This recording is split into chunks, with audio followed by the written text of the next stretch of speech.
Westminster for the last couple of years, which is standing up to the Tories and being the effective opposition at Westminster, while Labour have been tearing themselves apart over leadership elections. And Paul, I think, signed a letter opposing Jeremy Corbyn's leadership last year. But we were standing there toe-to-toe with the Tories and standing up to them and their cuts to Scotland and to the rest of the UK. One of the big issues just now, of course, is Brexit. Jeremy Corbyn wants to leave the single market. How does that going to play in Scotland? Well, I don't think that's actually entirely correct. The position that Labour has is somewhat more nuanced.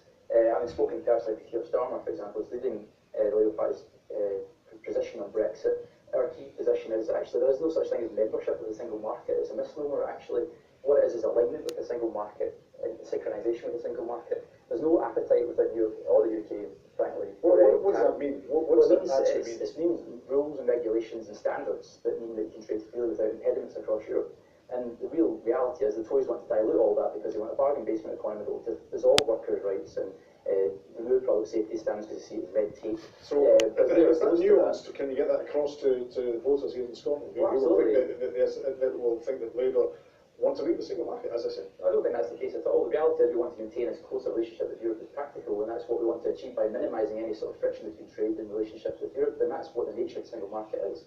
So I think that's fundamentally what we want to achieve, a non-detrimental outcome.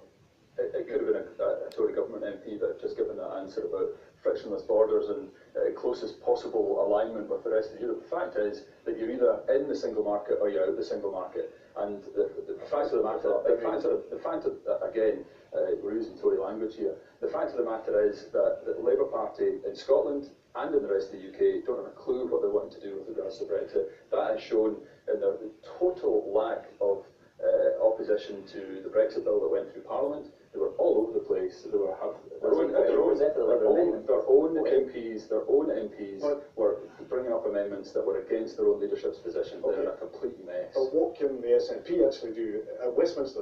They're really marginal to all of this. Well, we've been trying to bring together, led by Stephen Gethin, we've been trying to bring together the people on all sides of the chamber who want to oppose a hard Brexit and want to see a proper relationship with the rest of the With the number of MPs you have, what can you actually do?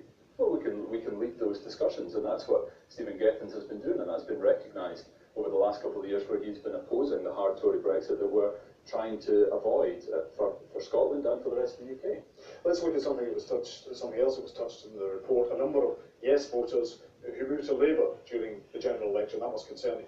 Well, obviously people vote differently at general elections from where they have done during referendums. But obviously what I was doing tonight, there's a by-election going on in my area in Fratistic around Shotts.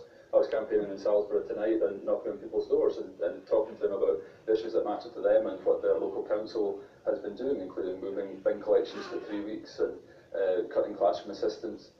It's issues like this that people want to talk about. Because of unprecedented SNP cuts in Scotland, which are actually real Tory action rather than just words. Decisions that have been taken by a Labour-controlled council in North Lanarkshire that are now in cahoots with the Tories in North Lanarkshire. Okay, just respond to that point. Well, I'll just say, I mean, it's a great example of how the SNP top left at Westminster act very conservatively in Holyrood. We've seen no action in 10 years of an SNP government in Holyrood to redistribute wealth, empower and interest in the favour of working people in this country. And I think that is the fundamental where you can make these points about talking like a Tory, but actually acting like a Tory is exactly what the SNP do at Holyrood. How do we get these voters back? Well, it'll be interesting on Friday. These voters, how do you get them back? Those who were yes supporters would. I know not all yes supporters were SNP supporters, but you've lost, certainly a lot of them moved to Labour during the general election. How do you get them back? Well, clearly the SNP's been in government for 10 years and we've done a lot of very good work, and we've got to remind people of that very good work that we've done over the last 10 years. We've got a record to be proud of in Scotland, and we've got to get down and do the hard yards and knock on the doors and speak to people and listen to their concerns and respond to them, and that's what we are going to be doing. It'll be interesting on Friday. I understand that Jeremy Corbyn's going to be visiting my constituency and be visiting a building that I have an office in Shotts. So it'll be interesting to see whether he responds to the fact that the Labour Party has been propped up by the Tories in North Lanarkshire, or indeed the fact that their council leader is currently under investigation and was only saved from having to step aside tonight by Tory votes. Well, Alexander was propped up for years in the Scottish Parliament by Tory votes, including Anna Goldie. Looking at the bigger idea of the Constitution, Paul Sweeney, Kezia Dugdale's big idea is federalism.